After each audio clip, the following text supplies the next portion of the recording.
ಅಂದು ರಾಜಹುಲಿ ಹೆಬ್ಬುಲಿ ಇಂದು Paddehuli picture ಜಬರ್ದಸ್ತ್ entertain ಮಾಡಲಿದೆ Young tiger. ಪಡ್ಡೆಹುಲಿಯ ಅಂಗಳದಲ್ಲಿ ರವಿ ಅಪ್ಪು ಕರ್ಣ ದರ್ಬಾರ್.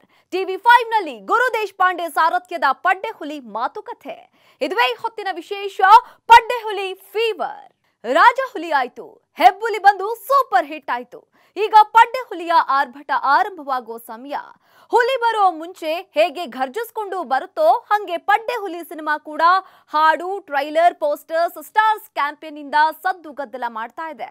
ಎಲೆಕ್ಷನ್ ಮುಗಿದ ಮಾರನೇ ದಿನವೇ ಪಡ್ಡೆಹುಲಿಯ ಪರ್ಫಾರ್ಮೆನ್ಸ್ ಶುರುವಾಗಲಿದೆ. ಈ ಸುಸಂದರ್ಭದಲ್ಲಿ ಇಡೀ ಪಡ್ಡೆಹುಲಿ ಚಿತ್ರತಂಡ ನಿಮ್ಮ TV5 ಕ್ಯಾಮ್ರಾ ಮುಂದೆ ತಮ್ಮ ಮನದಾಳವನ್ನ ಹಂಚಿಕೊಂಡಿದೆ. Just have a look. ಒಂದು ಸಿನಿಮಾ ಎಷ್ಟು ಚೆನ್ನಾಗಿ ಸಿನಿಮಾ ಮಾಡ್ತೀವೋ ಅದರದ್ದು ಪ್ರಮೋಷನ್ನು ತುಂಬ ಇಂಪಾರ್ಟೆಂಟು ಒಂದು ಸಿನಿಮಾಗೆ. ಯಾಕೆಂದರೆ ಯಾವ್ಯಾವ ಟೈಮಲ್ಲಿ ಏನೇನು ಕಂಟೆಂಟ್ನ ಬಿಟ್ಟರೆ ಅದು ಕರೆಕ್ಟಾಗಿ ತಲುಪುತ್ತೆ. ಆಮೇಲೆ ಎಷ್ಟು ಸೀಕ್ರೆಟ್ ಇಟ್ಕೋಬೇಕು ಒಂದು ಸಿನಿಮಾಗೆ. ಯಾಕೆಂದರೆ ಒಂದು ಸಿನಿಮಾ ಪ್ರೊಸೆಸ್ ಅನ್ನೋದು ಸುಮಾರು 1-1.5 ವರ್ಷ ಪ್ರೊಸೆಸ್ ಇರುತ್ತೆ. ಸಿನಿಮಾ ಓಪನಿಂಗ್ ಡೇನೇ ಯಾರ್ಯಾರೆಲ್ಲ ಆ್ಯಕ್ಟ್ ಮಾಡ್ತಾಯಿದ್ದಾರೆ, ಯಾರ್ಯಾರೆಲ್ಲ ಏನೇನು ಮಾಡ್ತಾಯಿದ್ದಾರೆ ಅಂತ ಬಿಟ್ಕೊಟ್ಬಿಟ್ರೆ ಸಿನಿಮಾಗೆ ಒಂದು ಕ್ಯೂರಿಯಾಸಿಟಿ ಇರೋದಿಲ್ಲ. ಆ ಕ್ಯೂರಿಯಾಸಿಟಿ ಮೇಂಟೈನ್ ಮಾಡೋದು ತುಂಬ ಇಂಪಾರ್ಟೆಂಟ್ ಅಂತ ನನ್ನ ಅನಿಸಿಕೆ. ಆದ್ದರಿಂದ ಯಾವ ಟೈಮಲ್ಲಿ ಎಷ್ಟು ಕಂಟೆಂಟ್ ಬಿಡಬೇಕು ಅನ್ನೋದು ನಾಲೆಜ್ ಒಬ್ಬ ಡೈರೆಕ್ಟರ್ಗೆ ಇರಬೇಕು. ಸೊ ಸಿನಿಮಾ ಮೇಲೆ ತುಂಬಾ ನಂಬಿಕೆ ಇದೆ ಆ್ಯಂಡ್ ತುಂಬ ಒಳ್ಳೆ ಪ್ರಮೋಷನ್ಸ್, ತುಂಬ ಒಳ್ಳೆ ರೀಚ್ ಇದೆ ಸಿನಿಮಾಗೆ. ಈಗ ಆಲ್ರೆಡಿ ಟಾಕ್ಸಲ್ಲಿದೆ ಸಿನಿಮಾ. ಸೊ ಸಿನಿಮಾ ರಿಲೀಸ್ ಆದಮೇಲೂ ಇದೇ ಒಂದು ಸಪೋರ್ಟು ಮತ್ತು ಕ್ವಾಲಿಟಿ ರೆಸ್ಪಾನ್ಸ್ ನಮಗೆ ಸಿಗುತ್ತೆ ಅಂತ ನಾನು ಅಂದ್ಕೊಂಡಿದ್ದೀನಿ. ಸಿನಿಮಾದವ್ರಿಗೆ ಒಂದು ಫ್ರೈಡೇ ಮುಖ್ಯ ಅಂತ ಹೇಳ್ತಾರೆ. ಸೊ ನನ್ನ ಲೈಫಲ್ಲಿ ಬರೋ ಫಸ್ಟ್ ಫ್ರೈಡೇ ಗುಡ್ ಫ್ರೈಡೇ ಆಗಿದೆ. ಸೊ ಅದು ಒಳ್ಳೇದಾಗಲಿ ಅಂತ ನಾನು ದೇವರಲ್ಲಿ ಬೇಡ್ಕೋತೀನಿ. ತುಂಬ ಖುಷಿ ಆಗ್ತಾಯಿದೆ.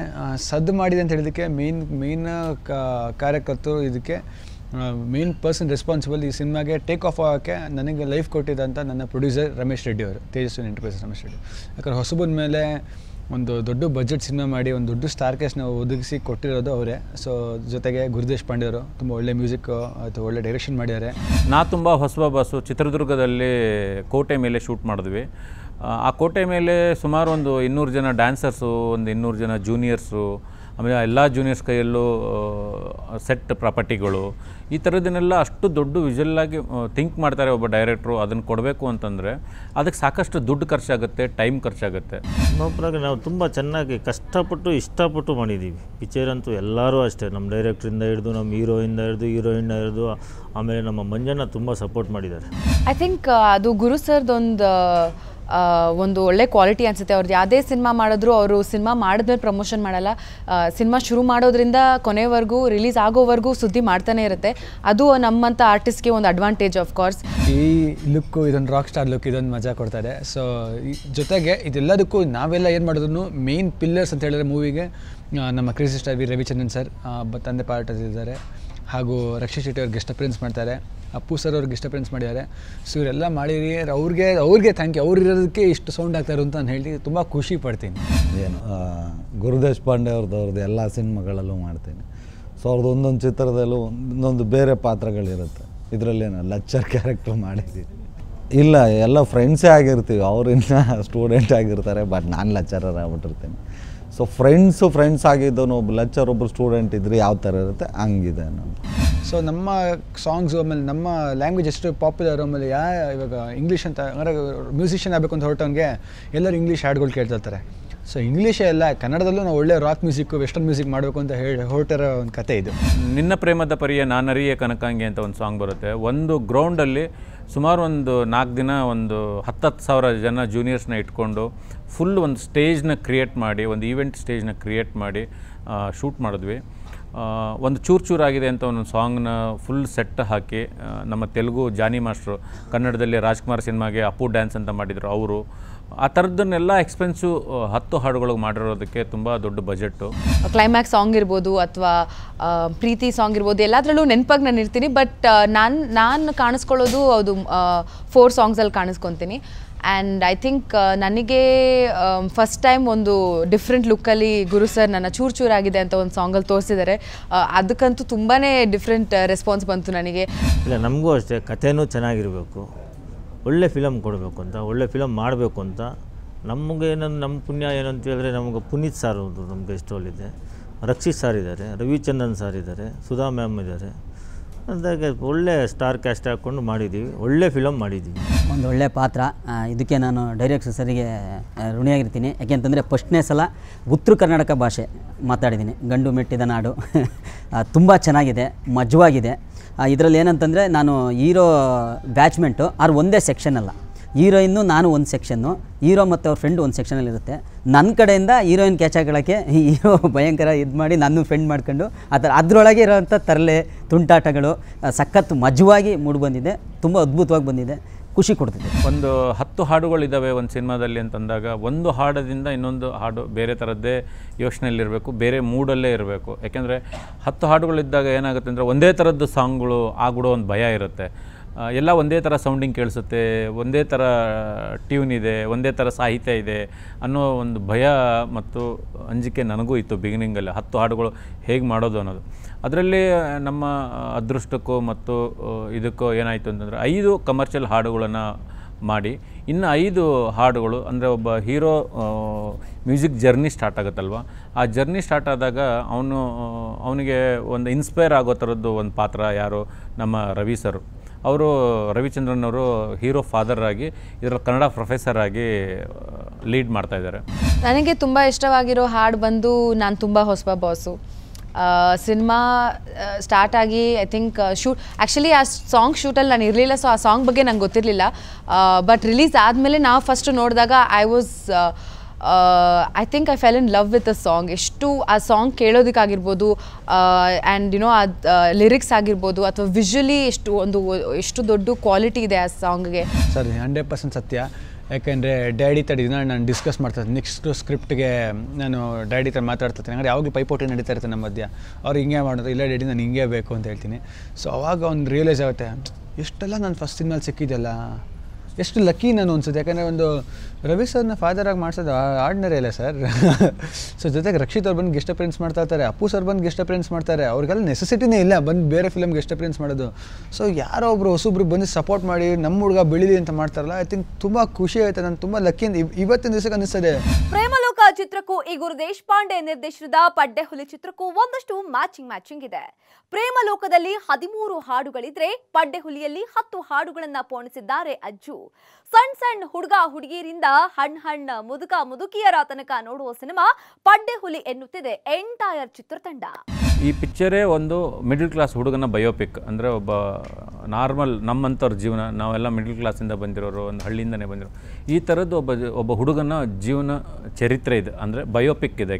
ಸೊ ರವಿ ಸರ್ ಅಪ್ಪ ಪಾತ್ರ ಮಾಡ್ತಾ ಇದ್ದಾರೆ ಅಂದಾಗ ನಾನು ಫಸ್ಟು ಅದೇ ನ್ಯೂಸ್ ಬಂದಿದ್ದು. ನಾನು ವಾವ್, ನನ್ನ 3ನೇ ಸಿನಿಮಾಗೆ ಹೀಸ್ ಅ ಲೆಜೆಂಡ್. ಸೊ ಅನ್ಫಾರ್ಚುನೇಟ್ಲಿ ನನಗೆ ಅವ್ರ ಜೊತೆ ಸೀನ್ ಸಿಕ್ಕಿಲ್ಲ. ಬಟ್ ಆಫ್ ಸ್ಕ್ರೀನ್ ಪ್ರಮೋಷನ್ ಟೈಮಲ್ಲಿ, ಆಡಿಯೋ ರಿಲೀಸ್ ಟೈಮಲ್ಲಿ ನಾನು ಅವ್ರ ಜೊತೆ ಮಾತಾಡಿದಾಗ ತುಂಬ ಒಳ್ಳೆ ಸಲಹೆ ಆಗಿರ್ಬೋದು ಅಥವಾ ತುಂಬ ಚೆನ್ನಾಗಿ ಮಾತಾಡಿಸ್ತಾರೆ. ನಾವು ಲಚ್ಚರ್ನೇ ನೋಡಿಲ್ಲ, ಯಾಕೆಂದ್ರೆ ಹೋಗಿರೋದೇ ಒಂದು 3-4 ತಿಂಗಳು ಕಾಲೇಜ್ಗೆ. ಸೊ ಹಂಗಾಗಿ ಲೆಕ್ಚರ್ ಎಲ್ಲ ನೋಡಿಲ್ಲ. ಅದೊಂಥರ ಚೆನ್ನಾಗಿತ್ತು, ಒಂದು ಅನುಭವ ಲೆಕ್ಚರ್ ಆಗಿ ಮಾಡೋದು. ಸೊ ತುಂಬ ಖುಷಿಯಾಗಿದ್ದೀನಿ ನಾನು. ಆ್ಯಂಡ್ ಐ ಥಿಂಕ್ ಜನನೂ ಕೂಡ ಈಗ ಆಲ್ರೆಡಿ ಸಾಂಗ್ಸ್ಗೆ ಮತ್ತು ನಮ್ಮ ಡೈಲಾಗ್ಸ್ಗೆಲ್ಲ ಡಬ್ ಸ್ಮ್ಯಾಶು ಟಿಕ್ಟಾಕ್ ಮಾಡ್ತಾನೆ ಇದ್ದಾರೆ. ಇಲ್ಲಿವರೆಗೂ ನನಗೆ ಇವತ್ತಿನವರೆಗೂ ನನಗೆ ಎವ್ರಿ ಡೇ ಅಟ್ಲೀಸ್ಟ್ ಒಂದು 7 to 8 ಟಿಕ್ಟಾಕ್ಸ್ ನನ್ನ ಪ್ರೊಫೈಲ್ಗೆ ಬರ್ತಾ ಇರುತ್ತೆ. ಅಂದರೆ ಒಂದು 7-8 ವರ್ಷ ನಾನು ನಾಟಕ ಮಾಡಿದ್ದೆಲ್ಲ ಉತ್ತರ ಕರ್ನಾಟಕ ಭಾಷೆನೇ. ನನ್ನನ್ನು ಎಲ್ಲರೂ ಆಲ್ಮೋಸ್ಟ್ ಉತ್ತರ ಕರ್ನಾಟಕನೇ ಅಂತಾರೆ, ಯಾಕೆ ನನ್ನ ಭಾಷೆ ಸ್ವಲ್ಪ ಹಂಗೆ ಅನಿಸುತ್ತೆ. ಹಂಗಾಗಿ ನನಗೆ ಆ ಭಾಷೆ ಹಿಡಿಯೋದು ಸ್ವಲ್ಪ ಇದಾಯಿತು. ಆಮೇಲೆ ಗುರು ಸರು ಆ ಕಡೆ ಉತ್ತರ ಕರ್ನಾಟಕದರಾಗಿರೋದ್ರಿಂದ ನನಗೆ ತುಂಬ ಚೆನ್ನಾಗಿ ಹೇಳ್ಕೊಟ್ರು ಡೈರೆಕ್ಟರ್ ಸರ್. ಆ ಸಿನಿಮಾ ನೋಡ್ತಾ ನಿಮ್ಮ ಚೈಲ್ಡ್ಹುಡ್ಡನ್ನು ನೋಡ್ತೀರಾ, ನಿಮ್ಮ ಅಪ್ಪ ಅಮ್ಮನ ನೆನೆಸ್ಕೊಳ್ತೀರಾ, ನಿಮ್ಮ ಲವರ್ನ ನೆನೆಸ್ಕೊಳ್ತೀರಾ. ನಾನು ಒಂದು ಈ ಮಟ್ಟಕ್ಕೆ ಬರೋಕ್ಕೆ, ಇಲ್ಲಿ ಬಂದು ನಿಂತ್ಕೊಳ್ಳೋಕ್ಕೆ ನಾನು ಎಷ್ಟು ಕಷ್ಟಪಟ್ಟಿದ್ದೆ ಆ ದಿನಗಳನ್ನ ನೆನೆಸ್ಕೊಳ್ತೀರಾ. ಸರ್ ಈ ಸಿನಿಮಾಗೆ ಬಂದವ್ರಿಗೆ ಬೇಸಿಕಲಿ ಸಿನಿಮಾನೇ ಎಂಟರ್ಟೈನ್ಮೆಂಟ್. ಸೊ ಇವಾಗ ನಾವು ಯಾವುದೇ ಸಿನಿಮಾ ನೋಡೋದು ಚೆನ್ನಾಗಿದ್ರೆ ಏನು ಗುರು ಮಾಡಿದಾನೆ ಮಚ್ಚ ಅಂತ. ಸೊ ಈ ಸಿನಿಮಾಲಿ ನಾನು ತುಂಬ ಪ್ರೀತಿಯಿಂದ ಕಾನ್ಫಿಡೆನ್ಸಿಂದ ಈಗೋ ಇಲ್ದರೆ ಹೇಳ್ತಾಯಿನಿ, ಏನಪ್ಪ ಮಾಡಿದ್ದಾರೆ ಈ ಸಿನಿಮಾನ ಅಂತ ಹೇಳ್ತೀರಿ. ಯಾಕಂದರೆ ನಾವು ಲೋಕಲ್ ಹುಡುಗರು, ನಾನು ಇವತ್ತು ದಿವಸ ಹೀರೋ ಆಗಿದ್ರು ಅದೇನಾದರೂ ಸಿನಿಮಾ ಬಂದಾಗ ಒಂದು ಡೀಸೆನ್ಸಿ, ಈಚೆ ಬಂದಾಗ ಜನ ಹತ್ರ ಡೀಸೆಂಟ್ ಆಗಿರೋ ಅದು ಬಿಟ್ಟರೆ ನಾನು ನಾರ್ಮಲ್ ಮನುಷ್ಯನೇ. ಸೊ ಈಚೆ ಹೋದಾಗ ನಾನು ಹೇಗೆ ನಾರ್ಮಲಾಗಿ ಜನ ಹೇಳ್ತಾರೋ ಆಟ ಆಡ್ಕೊಂಡು ತುಂಬ ಜಾವಿಯಲಾಗಿ, ಸೊ ನಾನು ನನ್ನ ಫ್ರೆಂಡ್ಸ್ ಜೊತೆ ಆರಾಮಾಗಿ ಆಟ ಆಡ್ಕೊಂಡು ನಕ್ಕೊಂಡಿರ್ತೀನಿ. ಸೊ ಸಿನಿಮಾಗೆ ಹೋದ್ರೆ ಇವತ್ತು ನಾನು ಗಾಂಧಿ ಕ್ಲಾಸ್ಗೆ ಹೋಗಿ ಕೂತ್ಕೊಳ್ಳೋದು, ಕ್ಯಾಪ್ ಹಾಕೊಂಡು ಕೂತ್ಕೊಳ್ಳೋದು ಯಾರೇ ಲೋಕಲ್ ಥಿಯೇಟ್ರ್. ಫೈನಲ್ ಇಯರ್ ಒಬ್ಬರು ಸ್ಟೂಡೆಂಟ್ ಬೇಕು, ಇವನು ಫಸ್ಟ್ ಇಯರ್ಗೆ ಜಾಯ್ನ್ ಆಗಿರ್ತಾನೆ. ಅವ್ರ ಸೀನಿಯರ್ ಒಂದು ಪಾತ್ರ ಇತ್ತು, ಅದು ಕಬಡ್ಡಿ ಟೀಮ್ ಕ್ಯಾಪ್ಟನ್ನು. ನಾವು ಕಿರಿಕ್ ಪಾರ್ಟಿ ಸಿನಿಮಾನ ಎಲ್ಲರೂ ನೋಡಿರ್ತಾರೆ, ನಾವು ನೋಡಿದ್ವಿ. ಆ ಕಿರಿಕ್ ಪಾರ್ಟಿ ಅಲ್ಲಿ ಸೆಕೆಂಡ್ ಹಾಫಲ್ಲಿ ಬರುವಂಥ ಕರ್ಣನ ಪಾತ್ರ ಈ ಸಿನಿಮಾಗೆ ಬಂದರೆ ತುಂಬ ಆಪ್ಟಾಗಿರುತ್ತೆ. ಅಂದರೆ ಆ ಕರ್ಣನ ಪಾತ್ರ ಸುಮ್ಮನೆ ಕರ್ಣ ಅಂತಂದರೆ ಸಾಕು, ಆಡಿಯನ್ಸ್ಗೆ ಎಲ್ಲರಿಗೂ ಈ ಕ್ಯಾರೆಕ್ಟರ್ ಹೆಂಗಿರುತ್ತೆ ಏನಿರುತ್ತೆ ಅಂತ ಅರ್ಥ ಆಗ್ಬಿಡುತ್ತೆ. ಅಷ್ಟರ ಮಟ್ಟಿಗೆ ರಕ್ಷಿತ್ ಶೆಟ್ಟಿಯವರು ಕಿರಿಕ್ ಪಾರ್ಟಿಯಲ್ಲಿ ಆ ಪಾತ್ರನ ಅಷ್ಟು ಚೆನ್ನಾಗಿ ಮಾಡಿದರು. ಅದೇ ಮತ್ತು ರಕ್ಷಿತ್ ಶೆಟ್ಟಿ ಸರ್ ಅಂತೂ ನಾನು ಅವ್ರ ದಾವಣಗೆರೆಗೆ ಶೂಟ್ ಬಂದಿದ್ದರು. ಅವ್ರು ಶೂಟ್ ಮಾಡಿ ಮುಗಿಸ್ಕೊಂಡು ಹೋದರು. ನಾನು ಅವಾಗ ಸೆಟ್ಟಿಗೆ ಬಂದಿದ್ದೆ. ನಾನು ಅವಾಗ ಅವ್ರು ಹೇಳಿದ್ರು, ಇವಾಗ ತಾನೇ ರಕ್ಷಿತ್ ಶೆಟ್ಟಿ ಸರ್ ಮುಗಿಸ್ಕೊಂಡು ಹೋದರು. ನಾನು ರಕ್ಷಿತ್ ಶೆಟ್ಟಿ ಸರ್ ಇವಾಗ ಇಲ್ಲಿಗೆ ಈ ಕಾಲೇಜ್ ಸೀಕ್ವೆನ್ಸಲ್ಲೂ ಇದ್ದಾರಾ ಅಂತ. So I was really excited and I think ಜನಕ್ಕೆ ಒಂದು ಕ್ಯೂರಿಯಾಸಿಟಿ ಬಿಲ್ಡ್ ಆಗಿದೆ, ಏನು ಪಾತ್ರ ಇರ್ಬೋದು, ಇಷ್ಟೊಂದು ಸ್ಟಾರ್ಸ್ ಏನು ಮಾಡ್ತಿದ್ದಾರೆ ಸಿನಿಮಾಲಿ ಅಂತ. ಯಾವುದೇ ಒಂದು ಪಾರ್ಟಲ್ಲಿ ಒಂದಲ್ಲ ಒಂದು ವೇ ಅವ್ರಿಗೊಂದು ಚಿಕ್ಕ ಇನ್ಸ್ಪಿರೇಷನ್ ಆಗುತ್ತೆ ಅಂತ ನಾನು ಅಂದ್ಕೊಂಡಿದ್ದೀನಿ. ಯಾಕಂದರೆ ಈಗಿನ ಜನ್ರೇಷನ್ ತುಂಬ ಕನ್ಫ್ಯೂಷನ್ ಇದೆ. ಅಪ್ಪ ಅಮ್ಮ ಹೇಳಿದ ರೂಟಲ್ಲಿ ಹೋಗ್ಬೇಕಾ, ನಮ್ಮದೇ ಅದು ಕನಸು ಫಾಲೋ ಮಾಡಬೇಕಾ, ಹೇಗೆ ಏನು ಅಂತ. ಸೊ ಅದೊಂದು ಇನ್ಸ್ಪಿರೇಷನ್ ಹೋಪ್ಫುಲಿ ಸಿಗುತ್ತೆ. ಇಲ್ಲ, ತುಂಬ ಖುಷಿಯಾಗುತ್ತೆ. ಯಾಕೆಂದರೆ ಅಪ್ಪು ಸರ್ ಜೊತೆ ನಾನು ಅಂಜನಿ ಪುತ್ರ ಮಾಡಿದ್ದೆ ಆಲ್ರೆಡಿ. ಅದರಲ್ಲಿ ಅವ್ರ ಬಗ್ಗೆ ಇನ್ನೇನು ಮಾತಾಡೋವಷ್ಟು ದೊಡ್ಡರಲ್ಲ. ತುಂಬ ಖುಷಿಯಾಗುತ್ತೆ. ಆಮೇಲೆ ನಿಜವಲ್ಲೇ ಹೇಳ್ಬೇಕು ಅಂದರೆ ನನಗೆ ಬಂದಿರೋದು ರವಿಚಂದ್ರನ್ ಸರ್ನ ಒಂದು ಸತಿ ಕಣ್ಣರೇ ನೋಡಬೇಕು ಅಂತ ಬಂದಿರೋದು ಈ ಪ್ರೆಸ್ ಮೀಟಿಗೆ. ಕಾಯ್ತೀನಿ ಸರ್ ನೋಡೋಕ್ಕೆ. ಇದರಲ್ಲಿ ಬೇರೆ ಥರದ್ದೇ ಇದೆ. ಸೊ ಒಂದು ಸಿನಿಮಾದಲ್ಲಿ ಕಾಲೇಜು ಲೈಫದು ಹೀರೋ ಕಾಲೇಜ್ ಲೈಫ್ ಇದ್ದಾಗ ಅವ್ರ ಜೊತೆ ಇರ್ತೀವಿ. ಸೊ ಒಂದು ಬೇರೆ ಥರದ್ದು ರೆಗ್ಯುಲರ್ ಮಾಡೋದಕ್ಕಿಂತ ಸ್ವಲ್ಪ ಲಚ್ಚರ್ ಅಂದರೆ ಒಂಚೂರು ಡೀಸೆಂಟು ಡಿಗ್ನಿಟಿ ಎಲ್ಲ ಮೇಂಟೈನ್ ಮಾಡ್ಬೇಕಲ್ಲ, ಆ ಥರದ್ದಿದೆ ಇದರಲ್ಲಿ. ಕೊನೆಯದಾಗಿ ಇನ್ನೊಂದು ಪಾತ್ರ ಬೇಕಾಯಿತು, ಅನಿವಾರ್ಯತೆ. ಅಂದರೆ ಅದು ತುಂಬ ಸ್ಕ್ರಿಪ್ಟಿಗೆ ಅನಿವಾರ್ಯತೆ ಇತ್ತು. ಕೊನೆಗೆ ಒಬ್ಬರು ಸೂಪರ್ ಸ್ಟಾರು ಬೇಕಿತ್ತು. ಅಂದರೆ ಅವ್ರು ಹೇಳುವಂಥ ಕೆಲವು ಅದ್ಭುತವಾದ ಲೈನ್ಗಳೇನಿರುತ್ತೆ, ಅಂದರೆ ಆಡಿಯನ್ಸಿಗೆ ತಲುಪಬೇಕು ಆ ಲೈನ್ಗಳು ಒಬ್ಬರು ಸ್ಟಾರ್ ಹೇಳಿದ್ರೆ ಬೇಗ ಹೋಗಿ ಅದು ಕನೆಕ್ಟ್ ಆಗುತ್ತೆ ಅನ್ನೋದಕ್ಕೋಸ್ಕರ ಪವರ್ ಸ್ಟಾರ್ ಪುನೀತ್ ರಾಜ್ಕುಮಾರ್ ಅವ್ರನ್ನ ಕೇಳ್ಕೊಂಡಾಗ ಅವರು ಒಪ್ಕೊಂಡ್ರು. ನೆಕ್ಸ್ಟು ಅಪ್ಪು ಸರ್ ಬಗ್ಗೆ ಏನು ಹೇಳೋಕ್ಕಾಗುತ್ತೆ. I think first of all ಇಡೀ ತಂಡ ಅವ್ರಿಗೆ ಥ್ಯಾಂಕ್ ಯು ಹೇಳಬೇಕನ್ಸುತ್ತೆ. ಒಂದು ಹೊಸ ಟೀಮ್ಗೆ ಬಂದು ಈ ಥರ ಒಂದು ಗೆಸ್ಟ್ ಅಪಿಯರೆನ್ಸ್ ಮಾಡಿ ಸಪೋರ್ಟ್ ಮಾಡಿದ್ದಕ್ಕೆ I think will all be always grateful to him. ಸಾಕಷ್ಟು ಜನ ಇದ್ದಾರೆ. ಸುಧಾರಾಣಿ ಮ್ಯಾಮ್ ಮತ್ತು ರವಿಚಂದ್ರ ಸರ್ ಮನೆ ದೇವರು ಆದಮೇಲೆ ಮತ್ತೆ ಒಟ್ಟಿಗೆ ಕಪಲ್ ಆಗಿ ನಮ್ಮ ಸಿನಿಮಾ ಮಾಡ್ತಾ ಇದ್ದಾರೆ. ಅದೊಂದು ನಮಗೆ ಪ್ಲಸ್ ಪಾಯಿಂಟ್ ಅಂತ ಹೇಳ್ಬೋದು. ಯಾಕಂದರೆ ಆ ಸಿನಿಮಾ ಆದಮೇಲೆ ತುಂಬ ಜನ ಹೇಳ್ತಾಯಿದ್ರು ಮತ್ತೆ ಯಾವಾಗ ಈ ಜೋಡಿ ಬರುತ್ತೆ ಆನ್ ಸ್ಕ್ರೀನ್ ಅಂತ. ಎವರ್ಗ್ರೀನ್ ಜೋಡಿ ಅಂತಲೇ ಹೇಳ್ಬೋದು. ಸೊ ಆ ಎವರ್ಗ್ರೀನ್ ಜೋಡಿನ ಮತ್ತೆ ನಾವು ಸ್ಕ್ರೀನ್ ಮೇಲೆ ನಿಮಗೋಸ್ಕರ ತಂದಿದ್ದೀವಿ. ದಯವಿಟ್ಟು ನಮ್ಮ ಸಿನಿಮಾ ಇದೆ 19ನೇ ತಾರೀಕು ಶುಕ್ರವಾರ ನಿಮ್ಮ ಮಡ್ಲಿಗೆ ಹಾಕ್ಲಿಕ್ಕತ್ತೀವಿ. ಬನ್ನಿ ನಮ್ಮ ಸಿನಿಮಾ ನೋಡಿ ಎಂಕರೇಜ್ ಮಾಡಿ. ಎಂದಿನಂತೆ ನಿಮ್ಮ ಸಪೋರ್ಟು ನಮ್ಮ ಸಿನಿಮಾಗೆ, ನಮ್ಮ ಕನ್ನಡ ಸಿನಿಮಾಗಳಿಗಿರಲಿ ಅಂತ ಕೇಳ್ಕೊತೀನಿ. ಇವಾಗ ಏಪ್ರಿಲ್ 19th ರಿಲೀಸ್ ಆಗ್ತಾ ಇದೆ. ಒಳ್ಳೊಳ್ಳೆ ಸ್ಟಾರ್ ಕ್ಯಾಸ್ಟ್ ಇದ್ದಾರೆ, ಒಳ್ಳೆ ಸಾಂಗ್ಸ್ ಇದೆ, 10 ಸಾಂಗ್ಸ್ ಇದೆ. ಒಂದೊಂದು ಸಾಂಗನ್ನು ಒಂದೊಂದು ಚೆನ್ನಾಗಿದೆ. ನೀವು ಫಿಲಮ್ ನೋಡಿ, ನಿಮ್ಗೆ ತುಂಬ ಇಷ್ಟ ಆಗುತ್ತೆ. ನೀವು ಆಶೀರ್ವಾದ ನಮಗೆ ಬೇಕು. ನೀವು ಬಂದರೆ ಫಸ್ಟ್ ಶೋನೇ ಬಂದು ನೋಡಿದ್ರೆ ನಮ್ಗೆ ಇನ್ನೂ ತುಂಬ ಸಂತೋಷ. ನೋಡಿ ನಮ್ಮನ್ನು ಆಶೀರ್ವಾದ ಮಾಡಿ.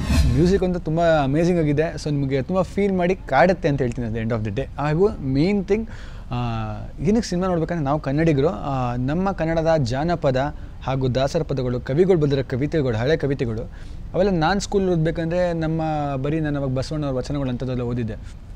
ಬಟ್ ಈ ಸಾಂಗ್ ನಮ್ಮ ಫಿಲಮಲ್ಲಿ 5 ಬೇರೆ ಆ ಥರ ಬೇರೆ ಬೇರೆ ಸಾಂಗ್ಸ್ಗಳಿದೆ. ಸೊ ನನಗೆ ಅರ್ಥ ಆಯಿತು, ಇಷ್ಟೆಲ್ಲ ಇದೆಯಾ ಗ್ರಾಮರು, ನಮ್ಮ ಲ್ಯಾಂಗ್ವೇಜ್ ಇಷ್ಟೆಲ್ಲ ಸ್ಟ್ರಾಂಗ್ ಇದೆ. ನಾನು ಕನ್ನಡದವೇ ಆಗಿರೋದು. ಬಟ್ ರೆಗ್ಯುಲರಾಗಿ ನಾವು ಫೋಕಸ್ ಯಾರು ಮಾಡ್ತಾಯಿಲ್ಲ. ಇವತ್ತಿನ ದಿವಸಕ್ಕೆ ನಮ್ಮ ಜನ್ರೇಷನ್ ನಾವು ಯಾರು ಫೋಕಸ್ ಮಾಡ್ತಾಯಿಲ್ಲ. ನಮ್ಮ ಗ್ರಾಮರು, ನಮ್ಮ ಕಂಟೆಂಟು, ನಮ್ಮ ಕಲ್ಚರ್ ಇಷ್ಟೊಂದು ಸ್ಟ್ರಾಂಗ್ ಇದೆ ಅಂತ ಹೇಳ್ಸುತ್ತೆ. ಸೊ ಅದ್ರ ಬಗ್ಗೆ ಹೇಳ್ಕೊಂಡು ಹೋಗೋ ಒಂದು ಕ್ಯಾರೆಕ್ಟರ್ನು ಮಾಡಿದ್ದೀವಿ. ಸಿನಿಮಾ ಕನ್ನಡದ ಬಗ್ಗೆನೂ ಹೇಳ್ಕೊಂಡು ಹೋಗ್ತಾನೆ. ನಾವು ಒಂದು ಚಿಕ್ಕ ಪ್ರೋಮೋಗಳು, ಡ್ಯಾನ್ಸ್ದು ಇದುಗಳು ಎಲ್ಲ ಬಿಟ್ಟಿದ್ದೀವಿ. ಅದ್ಭುತವಾಗಿ ಈಗ ಆಲ್ರೆಡಿ ಹೀರೋ ಡ್ಯಾನ್ಸ್ನೆಲ್ಲ ಅಕ್ಸೆಪ್ಟ್ ಮಾಡಿದ್ದಾರೆ. ಸೊ ತುಂಬ ಚೆನ್ನಾಗಿ ಡ್ಯಾನ್ಸ್ ಕೂಡ ಮಾಡಿದ್ದಾರೆ, ತುಂಬ ಚೆನ್ನಾಗಿ ಆ್ಯಕ್ಟ್ ಕೂಡ ಮಾಡಿದ್ದಾರೆ. ಒಂದು ಒಳ್ಳೆ ಸಿನಿಮಾ ಆಗುತ್ತೆ. ಒಂದು ಯೂತ್ಸ್ಗೆ, ಒಂದು ಕಾಲೇಜು ಸ್ಟೂಡೆಂಟ್ಸ್ಗಳಿಗೂ ಒಂದು ಒಳ್ಳೆಯ ಸಿನಿಮಾ. ಸೊ ಪಡ್ಡೆ ಹುಲಿ ಚಿತ್ರ ಟೋಟಲ್ ಎಂಟರ್ಟೈನ್ಮೆಂಟು. ಎಲ್ಲರೂ ನೋಡಿ ನಮ್ಮ ಚಿತ್ರಕ್ಕೆ ಆಶೀರ್ವಾದ ಮಾಡಿ. ನಮಸ್ಕಾರ. ಆ್ಯಂಡ್ ಫ್ಯಾಮಿಲಿ ಒಟ್ಟುಗೂಡಿ ಕೂತ್ಕೊಂಡು ನೋಡುವಂಥ ಸಿನಿಮಾ. ಇಲ್ಲಿ ಬರೀ ಈ ಒಂದು ಜನ್ರೇಷನ್ಗೆ ಅಂತ ನಾವು ಟಾರ್ಗೆಟ್ ಮಾಡಿ ಸಿನಿಮಾ ಮಾಡಿಲ್ಲ. ಫ್ಯಾಮಿಲಿ ಟ್ರ್ಯಾಕ್ ಇದೆ, ಲವ್ ಟ್ರ್ಯಾಕ್ ಇದೆ, ಆ್ಯಂಡ್ ಅವನು ಸೋಲೋ ಲೈಫ್ ಜರ್ನಿ ಒಂದು ಇದೆ. ಸೊ ಇದಿಷ್ಟು ಸೇರಿ ಪಡ್ಡೆ ಹುಲಿ ಆಗಿದೆ. ಸೊ ಇದೇ 19ನೇ ತಾರೀಕು ನಾವು ಕಷ್ಟಪಟ್ಟು ಸಿನಿಮಾನ ಮುಗಿಸಿ ಈಗ ನಿಮ್ಮ ಮುಂದೆ ಇಡ್ತಾ ಇದ್ದೀವಿ. ಇಲ್ಲಿವರೆಗೂ ತೋರಿಸಿರೋ ಪ್ರೀತಿನ ಸಿನಿಮಾ ರಿಲೀಸ್ ಆದಮೇಲೂ ತೋರಿಸಿ. ದಯವಿಟ್ಟು ಎಲ್ಲರೂ ಸಿನಿಮಾನ ಥಿಯೇಟರ್ಗೆ ಹೋಗಿ ನೋಡಿ. ಆದಷ್ಟು ಫಸ್ಟ್ ಶೋ ನೋಡಿ. 19ನೇ ತಾರೀಕು ಒಂದು ಹೊಸ ಟೀಮ್, ಅಂದರೆ ಶ್ರೇಯಸ್ ಫಸ್ಟ್ ಟೈಮ್ ಆ್ಯಕ್ಟ್ ಮಾಡ್ತಾ ಇರುವಂಥ ಒಂದು ಸಿನಿಮಾ. ಅಜನೀಶ್ ಲೋಕನಾಥ್ ಮ್ಯೂಸಿಕ್ ಮಾಡ್ತಿದ್ದಾರೆ. ರಮೇಶ್ ರೆಡ್ಡಿ ಅವರು ನಿರ್ಮಾಣ ಮಾಡ್ತಾಯಿದ್ದಾರೆ. ಒಂದು ಟೀಮಿಗೆ ನಿಮ್ಮ ಸಪೋರ್ಟ್ ಇರಲಿ. Crazy star Ravichandran, power star Puneeth Rajkumar ಹಾಗೂ ಸಿಂಪಲ್ ಸ್ಟಾರ್ ರಕ್ಷಿತ್ ಶೆಟ್ಟಿ ನಟಿಸಿರುವ cinema Padde Huli. Star ನಟರಿಗೆ action cut ಹೇಳಿ ಗೆದ್ದಿರುವ ಗುರುದೇಶ್ ಪಾಂಡೆ ಈ ಬಾರಿ ಸ್ಟಾರ್ ನಟರಿಗೂ ಆಕ್ಷನ್ ಕಟ್ ಹೇಳಿದ್ದಾರೆ. ಹೊಸ ಕಲಾವಿದರಿಗೂ ಡೈರೆಕ್ಷನ್ ಮಾಡಿದ್ದಾರೆ. ಫೈನಲಿ ಈ ವಾರ ರಾಜ್ಯಾದ್ಯಂತ ಪಡ್ಡೆ ಹುಲಿ ತೆರೆಯ ಮೇಲೆ ಘರ್ಜಿಸಲಿದೆ. ತಪ್ಪದೆ ಹೋಗಿ ನೋಡಿ, ಕನ್ನಡ ಚಿತ್ರಗಳನ್ನ ಗೆಲ್ಲಿಸಿ. ಇದಾಗಿತ್ತು ಇವತ್ತಿನ ವಿಶೇಷ. ನಂಬಿಕೆ ಮತ್ತು ವಿಶ್ವಾಸಾರ್ಹ ನ್ಯೂಸ್ಗಾಗಿ ನೋಡ್ತಾರೆ TV5, ಇದು ವಾಸ್ತವದ ಪ್ರತಿರೂಪ.